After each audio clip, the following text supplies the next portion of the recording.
Update. Am I the a-hole for telling my mom that my sister was a better mother than her? Original post. I, 17, was born when my sister Ari was already 18. She stayed at home till I was 10 doing her university and master's. So my parents obviously spoiled me because I was the miracle boy. But I always remember it was Ari who taught me to be polite, chew with my mouth closed, how to clean even, be nice and all this stuff like that. It was so much better when she'd make food than my mom. I remember when I was 9, she and her boyfriend, husband now, took me to the park. Someone asked if I was her son, and she said close enough. And when I asked later what she meant, she said I was their practice baby. But when she left and she's like stayed gone. I've seen her so few times since. Like there was her wedding, my other sister's wedding, and functions like that. Point is, in those 10 years, she kept me from being the spoiled brat my mom and dad were definitely turning me into. So even if she didn't want to see me in the last 7 years, I'm still grateful. So university applications are being filled out and I want to do software engineer at Waterloo. My mom wants me to stay local. Yesterday, it turned into a big family Zoom meeting where Ari was involved. She said if staying with family was an issue, her family was moving to Kitchener. And her husband heard, and he piped up saying he'd loved it if I could stay with them. I thought that was cool, because I'd finally get to see them again and meet my niece. But my mom said, no, you're not going. So I got really mad and asked why not. She said you're not going to need your mother when you start university. That made me angrier. And I said, before Ari left, she was a better mom to me than you anyway. That didn't go well since my mom ran to her room to cry, so I couldn't see. My dad said I was ungrateful and my sister, not Ari, told me to stop being an a-hole. So, I don't know. Edit for anyone confused. Kitchener is a city right next to Waterloo. Now for the top comments before reading the update. Not stay home. I'm going to guess that your sister is keeping her distance for reasons that have nothing to do with you and everything to do with your parents. I would recommend some damage control. Apologize to your mom, but make it clear to her that the decision about where to go for university should not be based on a boy needing his mother, but about what is best for you and your education. You are going to be legally an adult after all. This would totally be the vibe I got too, if not for the park thing though. Like, okay, maybe telling a stranger close enough when asking if Opie's her kid I can kind of see, but then telling Opie that they're her practice baby is kinda off. I could be totally off base, but I get the feeling there's also some other stuff going on Opie isn't aware of, where their mom may have reasons to not favor the arrangement either. Don't get me wrong, the mom's immediate "you'll need your mom" comment isn't great either. But I just don't think Opie has the full picture of the overall dynamic. It's not unheard of for a baby from a teenage parent to be passed off as a younger sibling instead. I'm not saying that's what happened here, but the age gap would be right. And it would explain both Ari's comment and his mom's reaction. It's unlikely nowadays, but not impossible. Famous example, Jack Nicholson's older sister was actually his biological mother, and his mother was actually his grandmother. He had no idea about this until the 70s after both women were dead. Just saw this. It is not what's happened here. I've seen photos of my mom pregnant with me and have seen the video they took after I was born. No a-holes here. Call Ari in private and talk this out. Sounds like she, 1, knows how your parents can be, and 2, can help you figure out what to do. Sounds like you should plan on going to her place for uni. The mother is very much an a-hole here for trying to take away a wonderful opportunity for Opie for completely stupid, non-valid reasons. And now for the update. So, I've gotten a lot of DMs. So I'm updating because people seem to be really worried. Pretty much when mom came to my room to talk to me about what I said, I'd already decided I was going to apologize. You guys made it clear I needed to do that much. She asked if I meant what I said about Ari being a better mom than her or if I just said it to hurt her. It is true. I said it was because I was upset she doesn't want me to go, so I just said that and apologized. We hugged and she said we'd talk about it later. What I said to my mom did work its way through my sisters. It went from Isla to Sarah and from Sarah to Ari. I got a FaceTime from Ari where she reminded me she taught me it was wrong to lose my temper like that, but with mom she gets it. She seemed proud when I said I apologized. I wanted to say thanks for all she did for me, but it felt wrong over FaceTime. She did tell me she's planning on having the whole family over to her new house in Kitchener after they move for my niece's birthday. She made it clear if I get into Waterloo, I'm staying with her or coming over as much as I can. Now here's where it gets wacky. My mom's cousin, who was like the head of that side of the family, found out what happened. He wasn't on the Zoom because he's really busy. He found out and scolded my mom and went on about how great a school Waterloo is, and how selfishly she's holding me back and how she's trying to keep me as her baby forever. Isla eavesdropped on the whole thing and told me everything our uncle said to mom. Honestly, it makes me wonder if things between Ari and me is what my mom and him. So, my mom told me she was wrong about Waterloo and I had her support to stay with Ari. She told me her permission means I have to call her every night, text good morning every morning, no partying, no girlfriends, be a good uncle and treat Ari with respect. And I got into Waterloo's engineering, and we went to Ari's new home for my niece's birthday party in spring break in March. I try to tell Ari and her husband how I feel and how thankful I am for how Ari raised me, but I blubbered and couldn't say anything, and she just pulled me in and hugged me and kissed me on the forehead like non-stop for minutes while kinda crying. They gave me such a tight hug and said I'd always be their first son.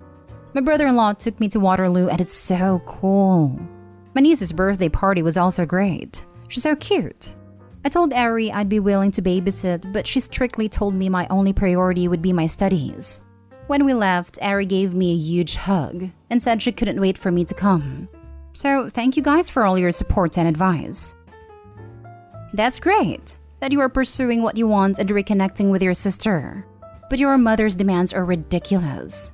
Coming from parents very similar, I'd advise you play along now, but start making boundaries when you go to college. Soon you will be an adult. You will have a job and responsibilities that may not allow for constant communication with your mother. You may make meaningful and/or romantic connections with other people you'll want to pursue. That is natural. Your parents won't handle it well, but as time goes on, it should get easier. I wish you the best. Sounds like my mother. I haven't heard from you in weeks. Call logs say I spoke to you 2 days ago. My dad gets on the phone yelling about how they pay for my phone and I shut him down with, "Nope, I'm paying my own money to be on Aunt's plan." He sputtered and hung up and nobody bothered me the rest of finals.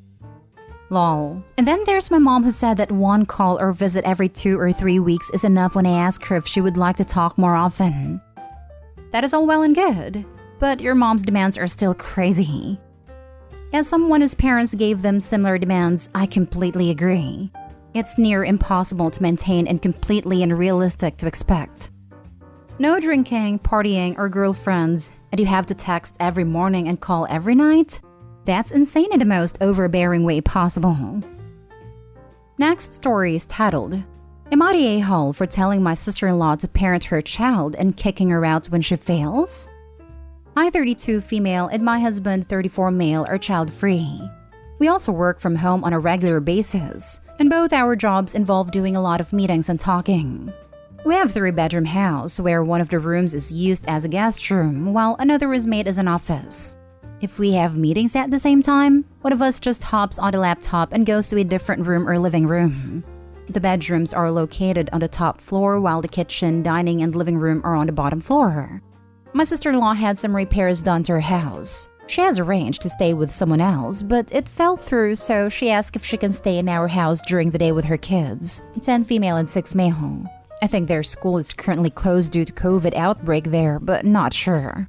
Me and my husband explained that both of us work from home most of the time and we will not be able to take the time off to watch her or her kids. She promised they will behave. Yesterday, my husband was asked to come to the office, so I was alone with my sister-in-law and her children. It was their first day out of 2 weeks of repairs. I was getting ready for my meeting when I hear a screeching sound. I initially thought that kids are watching TV and might have turned it on too loud, so I've asked them to turn it down and start the meeting. The sound didn't stop and people in the meeting could hear it, and it was making them uncomfortable. I have tried moving to different rooms, but it was still loud, so I had to leave the meeting and come downstairs to see what the sound is. Turns out my sister-in-law's youngest is throwing a tantrum and she's just sitting there not doing anything. I have politely asked her if she can calm down her child, as the noises make me uncomfortable and interfere with my job. She says, okay, and I go back to my home office hoping to rejoin the meeting. However, the sound didn't stop, and in fact, it became worse. The kid has started banging on the floor. I calm down again and tell my sister-in-law to parent her child and stop this behavior as I'm trying to work, or they have to leave. She was trying to get into an argument, but I have said I had enough, and she must leave now and is no longer welcome to stay for the 14 days she originally planned. When my husband returned, he agreed with me. However, we have already received calls from his parents calling me an a-hole for kicking them out. Am I the a-hole? Edit. I gave my sister-in-law plenty of time to calm down the kid and she could take him outside to the garden or the car, but she chose not to. The child is not autistic or have any issues as my sister-in-law claims. The entire reason for the tantrum was because the child was not allowed to play on our console as we don't have any games appropriate for his age. He is known to break stuff, and the game he wanted to play is a horror adult game. Edit 2. To clarify the above and reword it, sister-in-law claims the kid is not autistic or have any mental illnesses or issues that can cause such behavior. In no way or form I have intended it to sound as if the kid has autism, and I don't believe the sister-in-law. And also, their house is available to stay at. Only one room is being renovated. Their bedrooms, bathroom, and kitchen are still available to use. She just wanted to stay with someone else during daytime as she is not fond of the builders and doesn't like the noise they make, as the builders are there from about 9 to 6. After, she has no issues returning home and staying there. Now for the top comments. Not stay home because while controlling a tantrum is not always possible, taking your kid outside or to the car is. Exactly what I was gonna say. When I was nannying and one of the parents were working from home, I was mindful enough that if a tantrum was occurring, a swift, come on, let's get your shoes on and go for a walk. How about if we can find some ladybird/and/etc. He loved insects. Even if he was still tantrum zone outside, it then stopped pretty quickly. Yep, I have ushered many kids out of many rooms at houses for various reasons over my years as a nanny. Tantrums, excited playing. I even had to shuffle one kid out of the room while her father argued with someone over a bill belonging to his recently deceased wife. Insisted? I just picked them up and physically moved them. Little people having big feelings can't always do two things at once. Not stay home. Since your in-laws are so upset over this, it sounds like your sister-in-law and kids should go stay with them. That's why they're upset. Haha. Not stay home. Looks like we now know why the other plans fell through. Your sister-in-law is probably so used to her poorly mannered kids she doesn't even notice anymore. The fact that she just sat there without addressing the noise is gutsy. Worst case, she just doesn't care. Best case, she was trying to ride out the tantrum. Which is fair, but you can take your kids somewhere to scream and flail where it doesn't interfere with your gracious host's work. Outside, for example. Now for the last story. Am I the a-hole for telling my mother she's no longer allowed around my daughters? My mother, female 46, and I, female 24, have never had a best relationship, but it's never been bad per se. For about a month now, every time my daughters, female 5, female 3, female 1-year-old and 8 month, come home from our house, my oldest has asked some weird questions. Here are some of the things my 5-year-old said to me. 1. Mama, do you think I look like a boy? 2. Mama, do you love sisters' names more than me? 3. Mama, do you hate Nana? When I asked why she asked, these were her answers. 1. Nana said blue is for boys. 2. You spend the most time with them. And 3. Because you never let youngest sister go with us. She's not even 3 months old yet. Another thing she said one day was, Mama, I want to stay with you. When I reassured her that she was staying with me and asked her what she meant, she said that Nana said she was going to be our new mommy. When I confronted her about these things and the new mommy thing, she said that my daughter must have misunderstood something and claimed she was telling them she was going to be a new mommy, was gonna get a puppy, and my daughter must have thought she was saying that she was going to be their new mommy. I asked her to watch what she says around my kids and reminded her that little ears are always listening. I picked them up today and my daughter said, Mama, do you think we're fat? I asked her why she asked me that. Nana said you must be trying to get us to lose weight. I called my mom and asked her WTF that meant. Them girls are always hungry when they come over my house. You don't feed them enough.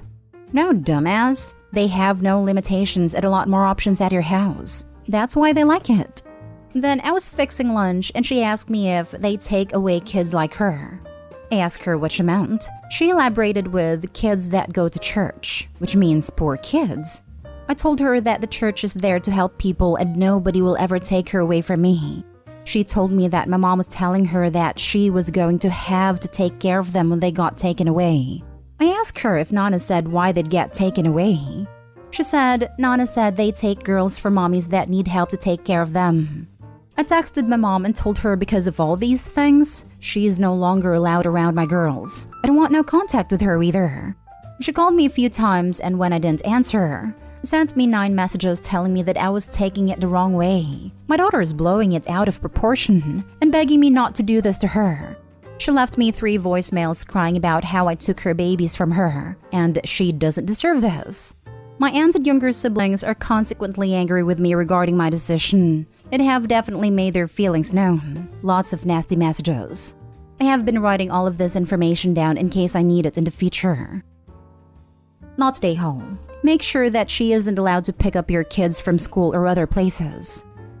And screenshot those texts and save those voicemails, preferably on a different device than your phone just in case.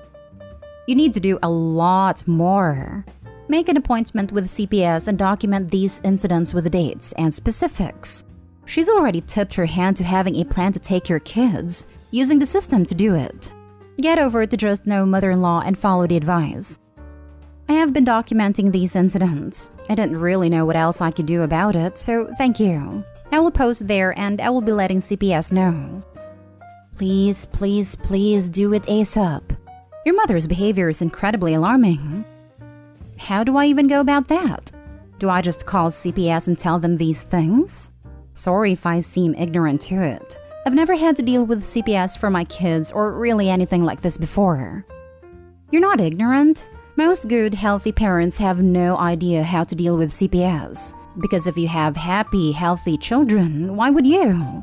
Contacting CPS usually means there's a pretty nasty issue that no one should have to deal with. But alas, there are twat waffles out there who necessitate the need for such services. And then good people have to figure out how to navigate complicated legal systems.